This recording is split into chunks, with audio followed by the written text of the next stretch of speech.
దక్షిణ అయోధ్యగా పేరుగాంచిన భద్రాచలం శ్రీ సీతారామచంద్ర స్వామివారి సన్నిధి రామయ్య కళ్యాణానికి ముస్తాబవుతోంది.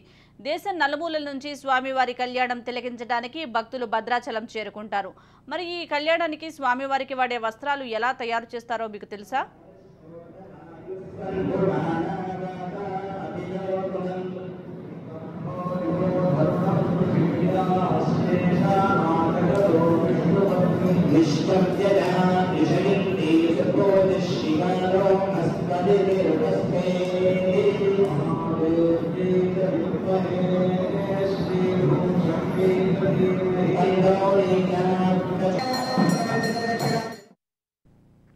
శ్రీ సీతారామచంద్ర స్వామి వారి కళ్యాణ మహోత్సవానికి ప్రత్యేకంగా భక్తి శ్రద్ధలతో నియమ నిష్ఠలతో పవిత్రమైన చేనేత వస్త్రాలు స్వయంగా రామయ్య సన్నిధిలోనే తయారు చేసి స్వామివారికి సమర్పిస్తారు.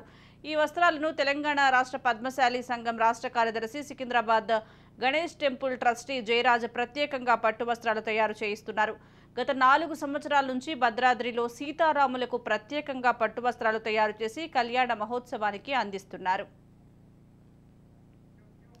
సీతమ్మ తల్లికి వివిధ రంగులతో కూడిన 2 పట్టు చీరలు, రామయ్య తండ్రికి పట్టు పంచలు, లక్ష్మణ స్వామికి పట్టు పంచలు సమర్పిస్తున్నారు. ఈ ఏడాది కూడా భద్రాచలంలోని శ్రీ భక్త రామదాసు జ్ఞాన మందిరంలో సీతారాములకు చేనేత పట్టు వస్త్రాలు తయారు చేస్తున్నారు. 4800 పట్టు దారాలతో 2 పట్టు చీరలు, 6 పట్టు పంచలు సిద్ధం చేస్తున్నారు. ప్రతి ఏడాది సీతారాముల కళ్యాణ మహోత్సవానికి 10 రోజుల ముందు భద్రాచలం వచ్చి స్వయంగా స్వామివారి సన్నిధి వద్ద ఈ పట్టు వస్త్రాలు తయారు చేసి సీతారాముల కళ్యాణ మహోత్సవానికి అందిస్తున్నారు.